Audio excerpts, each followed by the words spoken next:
За сайн байцгаана уу манай Dark Image channel-ийн энэ 7 өдрийн дугаар хэлэхэд бэлэн болсон байна.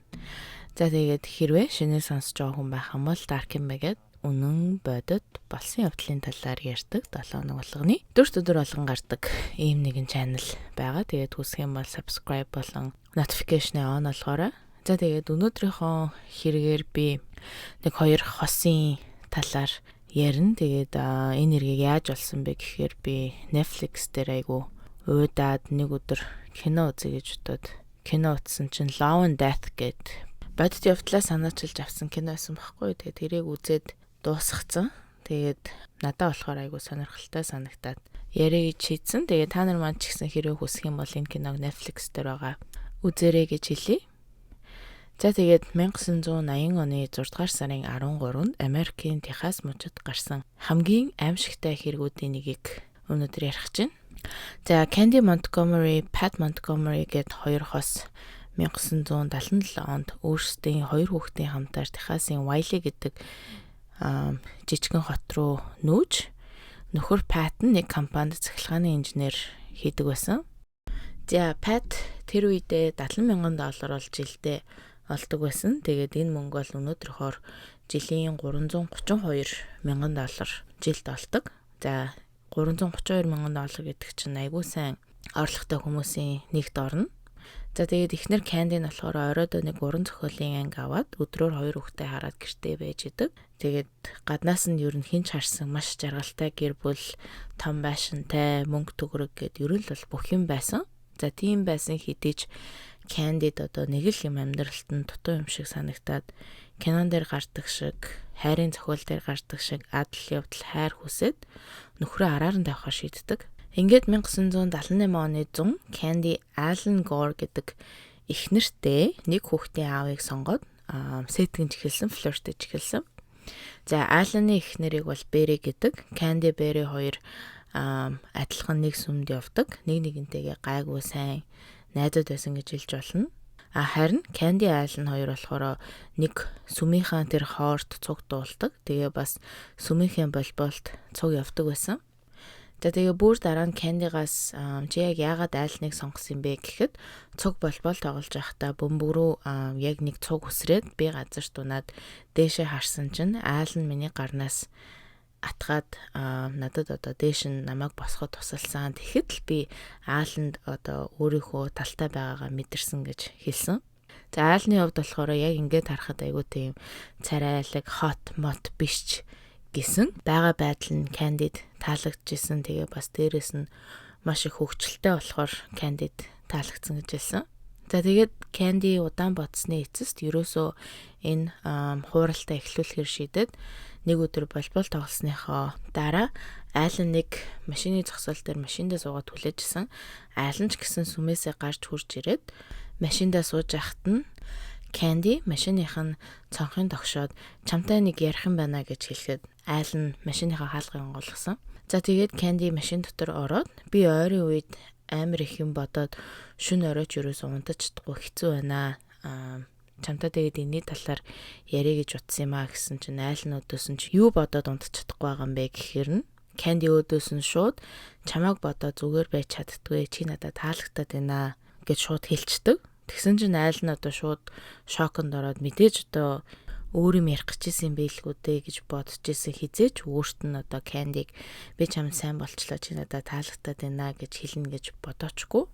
Alan ч гэсэн чимээгүй Candy-гийн өдөөс хараад Candy тэхэнгүүт нь өдөөс нь чи зүгээр тэгтээ энэ талаар нэг юм хийх гээд ах хэрэггүй зүгээр л би чамд дотроо юу гэж бодогдснаа хэлсэн юм аа гэд шууд машинаас нь гараад өөрийнхөө машин дотор суугаад яваад өгцөн.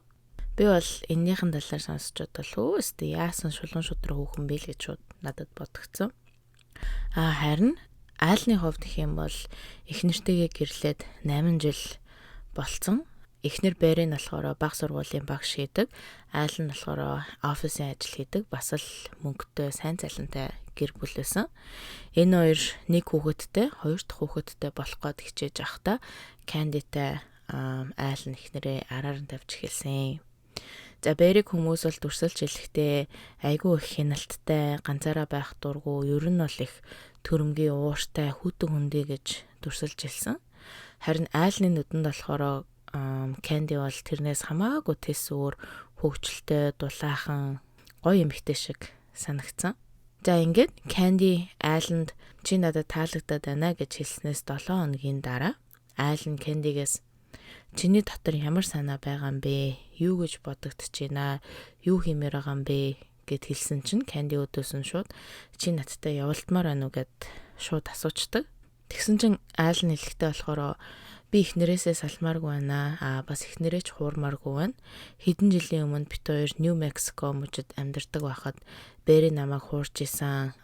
Тэр мэдрэмж бол надад маш их хэцүү байсан. Би эхнэрээ ерөөсөө зовоомооргүй байна гэж Candy хэлсэн. За тэгэж хэлсэн ч гэсэн айл нь бол цаанаа жоохон ч гэсэн дуртай байсан. За ингээд Candy айланд би чамд бодох хугацаа өгье гэд айл нь нийт 3-7 хоног бодсны эцэст эхнэрээ хуурахаар шийддэг. Тэгээ айлны хувьд гэх юм бол юу тэгэж их 3-7 хоног бодоод байсан бэ гэхээр Candy айланд хэлэхдээ би зүгээр л ингээд чамтай унтмаар байна. Секс хиймээр байна. Өөр ямар ч юм байхгүй гэж хэлснийг нь айл нь одоо 3-7 хоног бодож эцэст нь Candy хариугаа хэлж байгаа байхгүй би зөвшөөрч байна. Хоёлаа тэгье гэд. За тэгээд хариугаа хэлэхдээ энэ хоёр өдрийн хоолны цагаар нэг газар уулзаад хоол идэнгээ яаж хоорондоо ихтер нөхрөө хуурж баригдахгүй секс ихээ ярилцсан. За энэ уулзсан өдөр нь Candy-гийн 29 насны төрсөн өдөр нь бас яг болж исэн. Тийм болохоор айл нь Candy-д сарнаа тэгээ бас дээрэс нь Red Hot гэдэг нэг чихэр өгсөн. За тэр Red Hot гэдэг нь одоо халуун улаан эдэргээ цаагаараа hot sex mix гэсэн утгыг бол илэрхийлж исэн. За энэ хоёр бол хоорондоо уулзаад маш их зүйлийг ярьсан. Бэрийг яриад, Париг яриад, хүүхдүүдэд яриад, сүмийнхэн талаар яриад, ойр зургийн зүйл ярьж агаад дараа нь энэ хоёр хоёлаа хэрвээ бие биедээ сайн хайртай болчих юм бол тэрнээс өмнө шууд салах хэрэгтэй. Хэнийг ч гомдоож болохгүй. Дээрээс нь бас хүнд ч хэлж болохгүй. Хүнд ч баригдахгүй байх хэрэгтэй гэж хоорондоо ярилцсан. Тэгээ бас дээрээс нь хэрвээ хоёлаа уулзаад ихтер нөхрөө хуурыг гэх юм бол ямар эрсдэл байх уу? Хаана уулзчих яах уу? Хэрвээ баригдчихвол яах уу? Хэдэн цаг уулзах уу гэх мэтийн зүйлийг ярьсан. За энэний дараа энэ хоёр дахин өөрний газар очоод самбар дээр сайн ба муу талууд гэж хуваагаад муу тал дээр нь баригдах нэг нэгэндээ сайн болох гэх мэтийн зүйлсийг бичээд харин сайн тал дээр нь амьдрал нь адал явдалтай болно, найзууд болно, халуун секс хийн эдэргээд бичсэн. Тэгэд хэрвээ нэг нь нөгөөхтэй сайн болж эхлэх юм бол шууд одоо хоорондоо сална гэж тохирсон. За тэгээд энэний дараа зөвхөн өдрийн цагаар өдрийн хоолны үеэр 2-7 хоногт нэг л удаа уулзна. Буудлын мөнгө, хоол, бензин гэх мэт зүйлсийг хоорондоо энд тэнцүү хуваана гэж тохиролцсон. За тэгээд энэний дараа бүр заяа энэ хоёр яг хизээ хідэн цагт ихтер нөхрөө хуурж эхлэх вэ гэдэг он сар өдрийг хүртэл гаргасан. За тэр он сар өдөр нь 1978 оны 12 дугаар сарын 12-нд энэ хоёр уулзаж албан ёсоор одоо хууралтаа эхэлье гэж хоорондоо одоо баг гармаар бариад байгаа юм уу яагаад гэвэл бараг л тиймэрхүү үйл явдал болсон. Бүр амар төлөвлөгөөтэй байгаа өстой. Би л энийг уншиж байхдаа орчуулж байхдаа тэгээ бас киног нь үзэж байхдаа ч тэг ямар амар бараг л миний амьдралын төлөвлөгөөнөөс амар байгаа байхгүй. За ингээд 12 дугаар сарын 12-нд болж Candy гэртээ өдрийн хоолоо идээд цүнхэндээ секси дотор хувцс хийгээд айлны ажлын хажууханд байдаг нэг жижигхэн буудалд өөрөө аваад айлн руу залгаад би чамайг 213 дугаар өрөөнд хүлээж аяа гэж хэлээд айлн ч гэсэн хэдхэн минутын дараа хурж ирсэн. Айлныг ирэхэд бол Candy нөгөө дотор хувцас өмсөд ширээн дээр хоолоо тавиад айлныг хүлээж исэн. За энэ хоёр хоол молоо идчихээ дараа нь орон дээр гараад сексэ хийгээд хоорондоо ер нь бол бие биедээ маш их таалагдаад нөгөө 2-7 хоногт нэг удаа уулзах гэсэн дүрэн байсан шүү дээ. Тэрийгэ болоод 7 хоногт нэг удаа уулзахаар шийдцгээсэн. Тэгээд энэ хоёр ер нь бол уулзахад Candy дандаа хоолоо хийж авчирдаг. Яагаад гэх юм бол цаг хэмж удаан цуг байхын тулд тэгж шийдцгээсэн. За тэгээд дараагийнхан 7 хоногт нь бас өөр нэг буудалд очоод энэ 2 цаг нөгөө унтдгаараа унтаж Кэндигийн бэлдсэн өдрийн хоолыг нь ч бас идсэн. За ингэж уулзсаар байгаад хэдэн сар ч өнгөрч Кэнди өдөр ирэх тусам айлныг бодож өөрөө айл нь сайн болоод бүр хайртай болж иш магадгүй гэж дотроо бодож исэн. За уг нь бол энэ хоёрын тохирсноор бол хин нэг нь иймэрхүү мэдрэмж мэдэрх юм бол шууд сална гэсэн байсан шүү дээ. Тэгсэн чинь ерөөсөө салаагүй дахин 4 сар үргэлжилж 6 дугаар сар болсон. За тэгээд энэ үед Беригийн ч гэсэн 2 дахь хүүхэд төрөх болцсон байсан үе. За тийм байсан болохоор энэ хоёр төр хугацаанд завсарлахаар шийдсэн нөгөө хууралтаа. За тэгээд айл нь 2 дахь хүүхдээ төрөх гэж байгаа учраас их нэртэй цаг зав гаргая гэж шийдээд энэ хоёр уулзгаа болоод байжсэн чинь ердөө 2-7 хоногийн дараа Кэнди ингээд Берид surprise party хийсэн. Тэгээд тэр surprise party нь ямар party байсан бэ гэхээр гизэндээ хүүхдэд нь зориулаад baby shower гэдэг нөгөө хүмүүс хурж ирж зөндөө бэлэн өгдөө штэ. За тийм париг бол Кэнди Берид зориулж хийсэн. Энэ хоёрын хувьд гэх юм бол яхаа энэ хоёр найзууд тэгтээ бүр тийм амар surprise baby shower мавар хийж өгч мөхөөр хүртэл бол тийм сайн найзууд бол биш. Тэгээд энэний талаар хүмүүс ярихдаа болохоор Кэнди айлныг харах гэж Берид ингэж гинтийн пари зохиож өгсөн гэж ярьсан байлээ.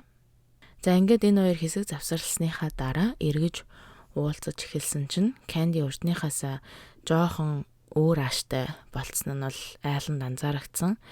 Жоохон юм дээр өглөөл, уурлал, жоохон хүүтэн хүндээ болцсныг нь айл нь анзаарсан ч гэсэн ерөөсөө айлны хувьд бол юуч бодохгүй үргэлжлүүлэн уулзаар л байсан. За ингээд нэг өдөр Кэндитэй өдрийн цагаар уулзаж секс энтрэ хийчээд орой гэртээ хурж ирээд орой олоо идчихэд орондоо ороо явтчихсэн чинь эхнэр Берийн нөхрөө оролдоод ингээд секс хийх гээд үдсэн чинь айл нь өдөржингөө Кэндитэй унтцсан хүн чинь юу нөгөөх нь чинь ингээд босгүй ажиллахгүй их нэртэй ядраад байна дараа болёо гэж хэлсэн. Харин Беригийн хувьд гэх юм бол нөхөртөөгөө нэлээд удаан унтаагүй мэдээж нөхөр маань ингээд надад хайргүй болчлоо хүүхэд өрүүлснээс хойш намайг бүдүүн тарган гэж бодоод байна гэд айланд ууралж гомдож эхэлсэн. За айл нь энийг нь мэдээд Кэндид хоёулангийн хууралт ингээд миний эхнэрт одоо нөлөөлж эхлэхэд байна. Хоёлаа харьцаагаа болёо гэсэн чинь Кэнди нэлээд дургу хүлээж аваад үгүй салахгүй чи нэг өдөр их нэртэйгээ унтаж чадаагүйгээсээ болоод надаас сална гэж байхгүй шүү гэж хэлсэн. Айлны хувьд болохоор ерөөсөө хүний үгнээс зурж чаддгүй хүнд үгүй гэж хэлж чаддгүй нэг тийм дууга наама төрлийн хүн байсан болохоор за гэл зөвшөөрөөд өнгөрсөн. За тэгээд энэ үед бол айлны амьдралд ч гэсэн маш олон өөрчлөлтүүд гарч исэн. 2 дахь хүүхэд нь төрсөн. Тэгээ бас одоогийнхан байж байгаа ажлаа сольсон. Энэ шинэ ажил нь болохоор өөрснийх нь ажлаас хамаагүй илүү сайн цалинтай. Тэгтээ нэг зүйл нэх юм бол байнгын ийшээ тийшээ аяллаар явах болсон. За тэрэнд нь бол Бери мэдээж маш их дургүй байсан. Яагаад гэх юм бол нэгдүгээрт дөнгөж хүүхэд нь төрсэн байна. Хоёрдугаарт ганцаараа байх ерөөсөө дургүй. За тийм болохоор нөхөртөө яах гэж ийм ажил хүлээж авсан гэдэг ер нь нэлийн дургүй байсан гэж хэлж болно. За ингээд Айлн Бери хоёрын гэрэлт нь нэлийн асуудалтай болоод энийгээ хоёлаа одоо цухтаа шийдэрлэгээд 2 хоног нэг marriage encounter гэдэг сэтгэл зүйч өдөртэй хосыг уулзуулдаг, хооронд нь асуудлыг яриулдаг нэг тийм газар руу яваад буцаж ирэхдээ хамаагүй ойр дотн болцоод ирсэн. За энэ хоёрыг ирсэн өдрийн маргааш нь Кэнди Айлнтай уулзаад би чам руу дахиж залахгүй, дахиж уулзъя ч гэж хэлэхгүй. Ингээд одоо ер нь хоёлаа дахиж уулзгаа болигээд энэ хоёрын харьцаа бол дууссан. За харьцаа дууссан ч гэсэн энэ хоёр бие биенийхээ амьдралаас одоо тэр чигээрээ байхгүй болох, нэгээ харахгүй байх нэлээд хэцүү байсан. Ягаад гэх юм бол хоёр хосын охтууд нь хоорондоо маш сайн найзууд. Тийм болохоор байнгын нэгнийхээ гэрээр орж гардаг. Тэгээ бас энэ дөрөв чинь дөрүүлээ нэг сүмд цуг явдаг байсан болохоор бас л байнгын бие биенийг хардаг байсан. За ингээд 1980 оны 6 дугаар сарын 13-нд Кэнди Беригийн гэрлүүн охиных нь усны хувцсыг авах гэж утсан.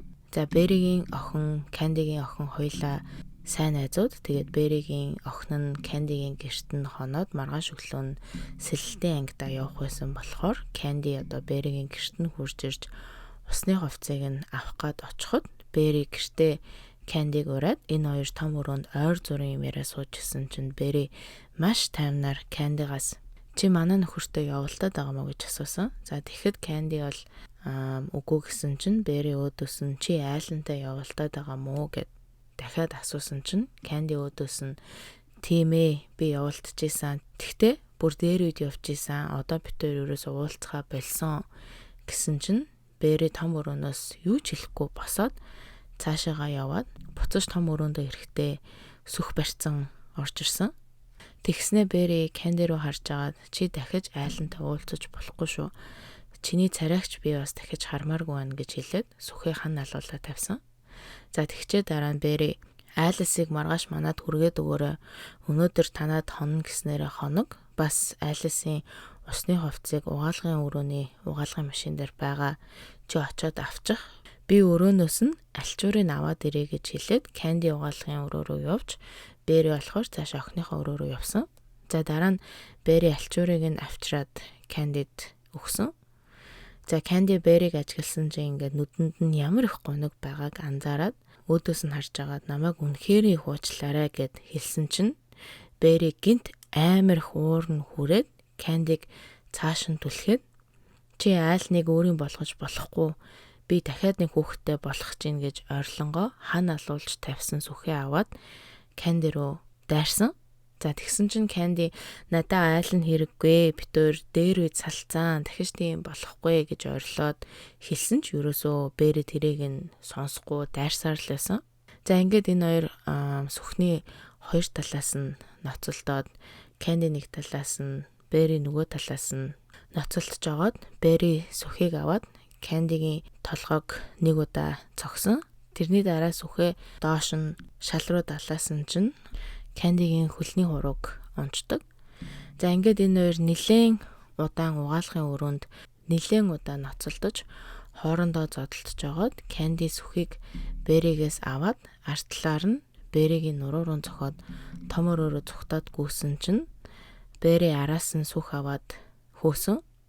За тэгсэн чинь Канди эргэж хараад би айлантай дахиж уулзахгүй, ерөөсөө харьцахгүй, намайг эндээс явуулчихаа гэсэн чинь Бери би чадахгүй гэж өөдөөс нь хэлсэн.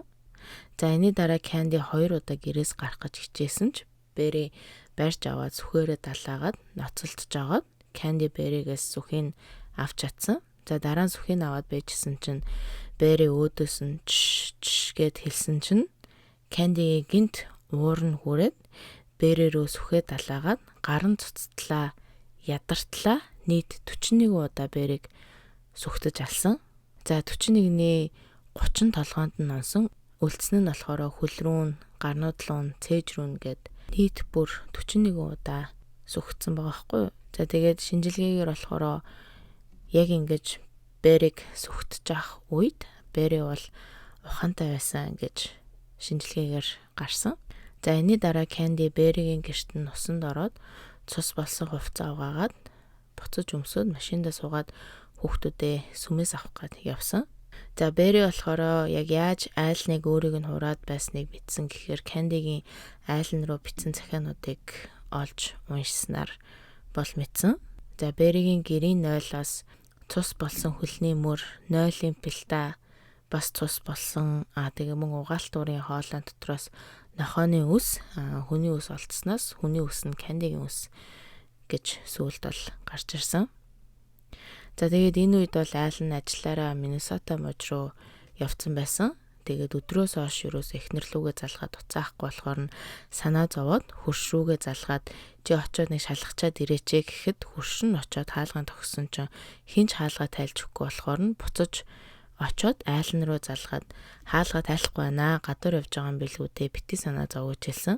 За ингээд 2 цагийн дараа дахиад айл нь Канди руу залгаад чи Бетитэй өнөөдөр уулзсан уу? Би санаа зовоод байна гэхэд Канди өөдөөс нь би өглөө уулзаж охины чинь хувцсыг авсан. Тэрнээс хойш юусаа хараагүй гэж хэлчихэд дээрэс нь би гэрлүүчин очиж шалгачаад ирэх үү гэхэд айл нь яахаа би 2 хөршөөсөө дахиад асуучих гээд уцаа тасалсан. За Candy-гийн нөхрийн хувьд гэх юм бол аль хэдийн Candy-г ингээд айлантай хуурсан байгааг хуурж ирснийг мэдээд энэ хоёр хоорондоо ярилцаад Pat Candy-г уучлсан байсан үе.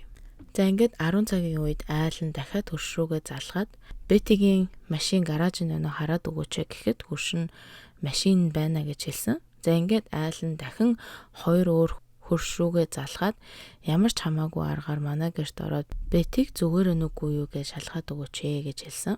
За ингээд 3 хөрш гуруулаа нийлээд Betty-гийн гэрийг нь хаалгыг оролдож үцгэд хаалга түгжээгүй байсан. За дараа нь энэ 3 тотгошоогоо ороход гэр хав харанхуу том өрөөнд байжсэн чинь нөгөө өрөөнөөс нэг жоохон хүүхдийн уйлах чимээ сонсогдсон.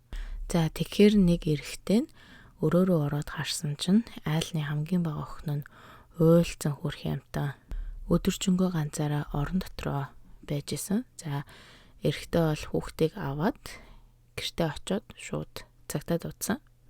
За үлдсэн хоёр эрэгтэй галзуухнаар дамжаад цаашаага угаалгын өрөөрөө ороод харсан чинь нийл цус болсон Betty-гийн зогцол энэ хоёрыг хүлээж исэн.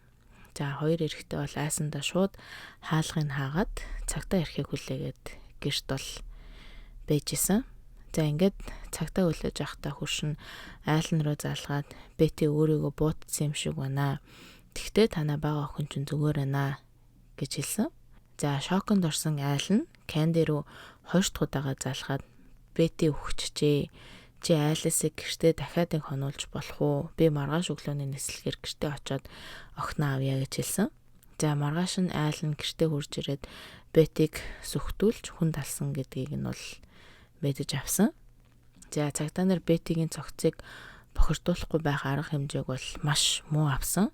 Гэрт одоо нийт 12 хүмүүс одоо хөршүүд нь энэ тэрүүгээр орж гарсан сэтгүүлч зурагтны сурвалжлагч нар бол аль хэдийнэ ирээд хэргийг түмэнд мэдээлсэн байсан. За гэрт бол Betty-гийн орны хажууд нэг ном байсан. Номон дотор ээждээ бичсэн захиа байсан. За захиан дээрээ надаа Candy гээд аягүй сайн найз байгаа.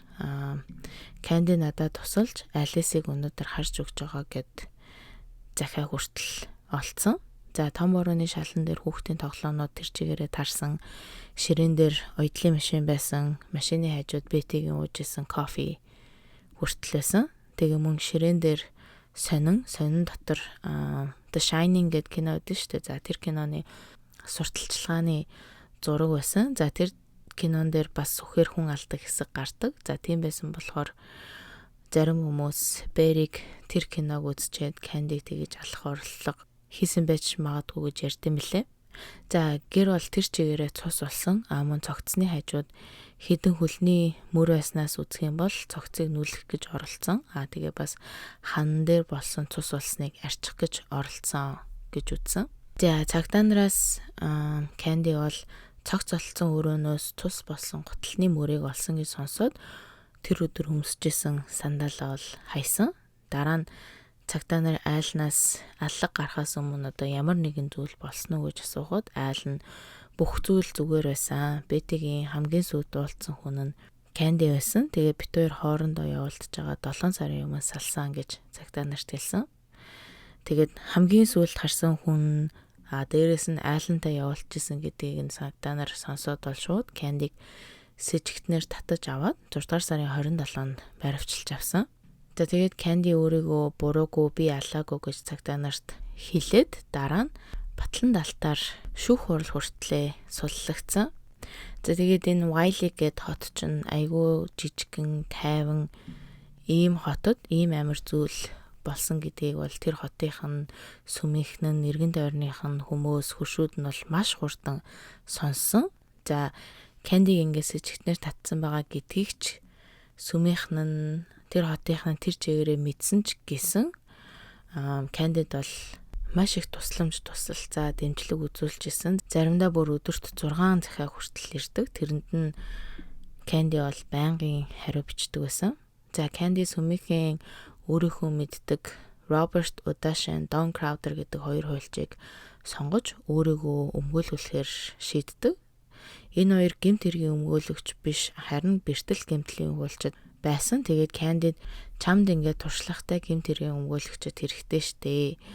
Бит хоёроос өөр хүн сонгоо гэсэн чинь Candy өдөөс нь би итгэдэг л хүнээ сонгоно гэд нөгөө хоёроор өмгөөлүүлэхээр шийдсэн.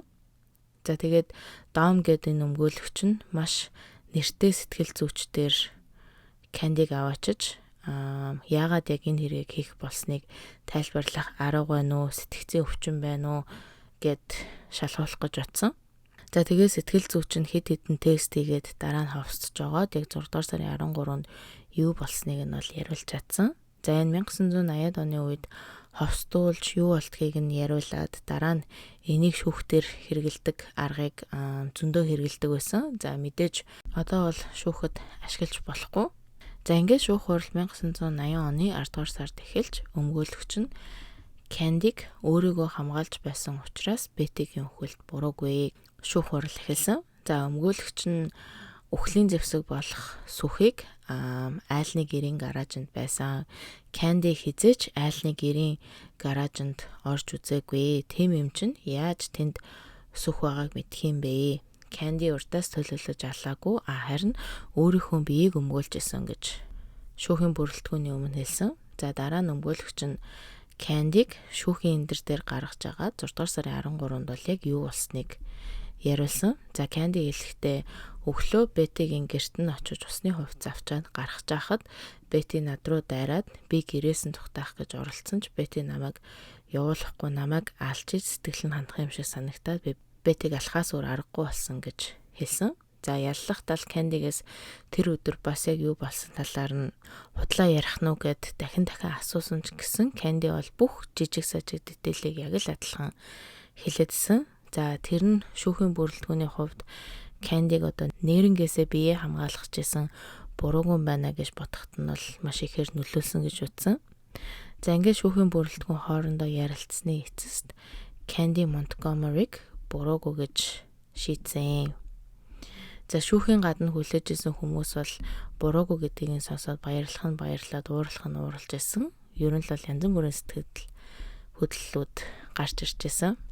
За ингээд шүүх хурлын дараа Candy Pat хоёр Техас мужаасаа нүүж Жоржиа муж руу очсон. Тэнд нүүж очоод 4 жилийн дараа энэ хоёр салж Candy өөрийнхөө нэрийг буцаагаад Candace Wheeler болгож өөрчлөөд охинтойгоо сэтгцийн эмнэлэг нээгээд өөрөө сэтгэл зүйчээр ажиллаж эхэлсэн гэвэл яг бүр энэ бол надад айгу сонь санагдсан. Хин тэгэл ийм амар урд нь хүн алжсэн сэтгэл зүйчдэр очдөг байна л гэж бодгцсан.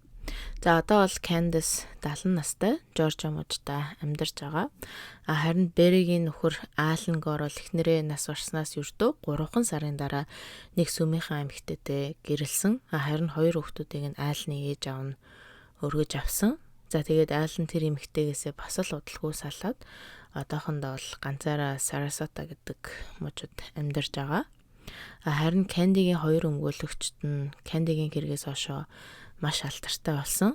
Dawn Crowder гэдэг хамгийн гол чухал өмгөөлөгч нь харамсалтай сүлд 50-д настай байхдаа оффистоо байхдаа өөрийгөө будаж нас орсон. Харин Роберт Удашин болохоор өөрийнхөө хуулийн фирмыг байгуулад маш амжилттай явсан. Тэгээд одоо бол тэтгэртэй гарцсан бас амьдарч байгаа. За тэгээ нөгөө Берриг 2-3 удаа зохиол гэрээс гарах ёстой байсан. Яагаад бүр ингээд 41 удаа сүхтсэн бэ гэхээр Candy-г баг байхад ээж нь шш гэж маш их хэлдэг байсан. За нэг удаа бүр уралдаанд ороод яллагтаад тэнд байсан шилэн хаалгыг мөрөгцөн чинь нөгөө шилэн Candy-гийн толгоонд нь ороод толгоо нь нэлт цус болоод Candy уйлж ахт хүртэл ээж нь дугаавэ хүмүүс намайг юу гэж бодох юм гэж хэлдэг байсан. За тэгээд Betty-г 1-2 удаа зогчоод явах гэсэн чинь Betty өөдөөс нь гэд хэлэхээр нь шууд бага насны травма нь хөтлөөд гараа цуцтлаа одоо Betty-г сүгтсэн гэж хүүхэд хэлсэн. Тэгээ бас нөгөө сэтгэл зүйчд үзүүлсэн гэсэн шүү дээ. Тэр сэтгэл зүйчин ч гэсэн Candy эхлээд өөрийгөө хамгаалж байсан сүгтэж байх явцад нь удаан хадгалсан уур нь гарч ирээд өөрийн мэдлэхгүй тэр өөрөө Betty рүү гаргаж Betty-г одоо 41 удаа сүгтсэн гэж хэлсэн. За тэгээд Candy-г буруугүй гэж шийдвэрт хүрсэн шүүхийн бүрэлдэхүүн дотор бол нийт 9 эмэгтэй 3 эрэгтэй байснаас нэг нь дайнд явж исэн эрэгтэй байсан. Тэгээд тэр дайны дараа гэртээ ирээд бас л PTSD гээд травматай болсон учраас би Candy-г маш их ойлгож исэн. гэж бусад шүүхийн бүрэлдэхүүндээ хэлээд ер нь бол тэр хүн л одоо баг Кандиг буруугүй гэж шийдвэр гаргахад маш ихээр нөлөөлсөн гэж хэлсэн билээ.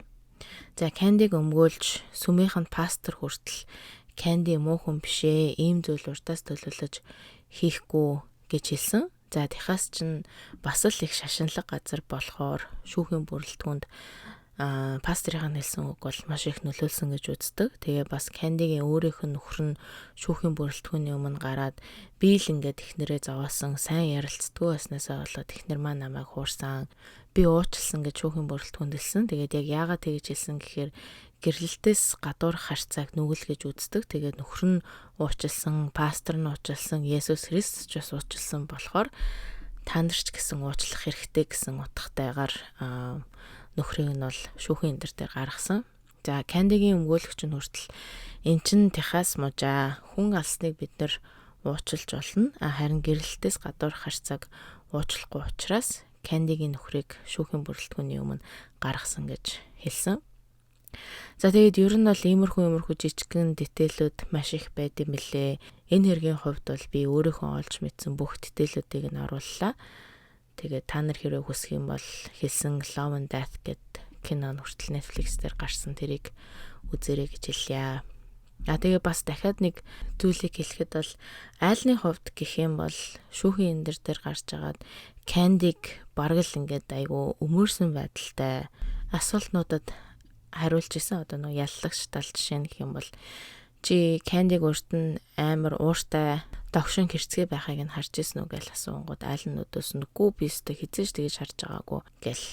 Тэгэл тэгэнгүүт яллагч тал дахиад Канди чамаас салахдаа ууртай чамд гомдсон эсвэл чамтай буцаж нийлэх гэж янз бүрийн аргаар үзсэн үү гэхэд айл нь өдөөс нь бас л үгүй гэж хэлсэн. Ерөнхийдөө бараг л ерөөсөө Кандигийн талд байгаа юм шиг мэдрэмж төрсөн гэсэн. Тэр үед Бетигийн аав нь шүүхийн танхимд бас суугаад айлны юу гэж хэлхийг нь сонсч ирсэн. Тэгээд айлныг тиймэрхүү хариултууд хэлэхэд нь л миний дотор бол айгүй сонирн болж исэн гэж сүлд хэлсэн. Дээрээс нь угаасаа айлн чинь эхнэрээ ерөөсөө нас орснаас хойш 3 сарын дараа шал өөр эмэгтэйтэй суудсан, гэрэлцэн гэж бодохоор бас л мэдээгүй. Надад бол нэг тийм сайн хүн биш юм шиг санагдсан.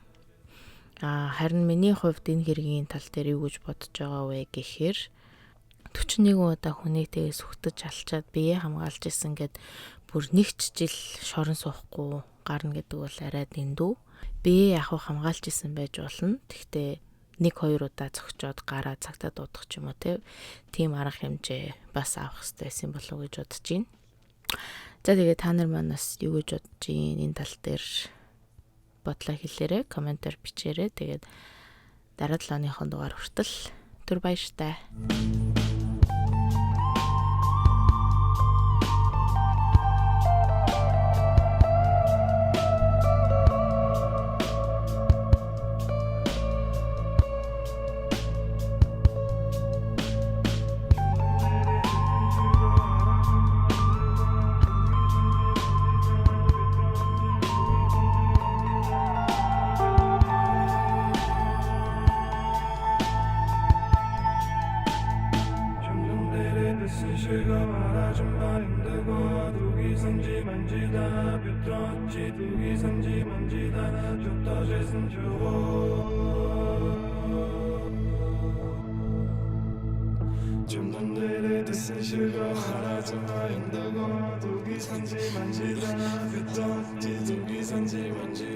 줬다 재산 쇼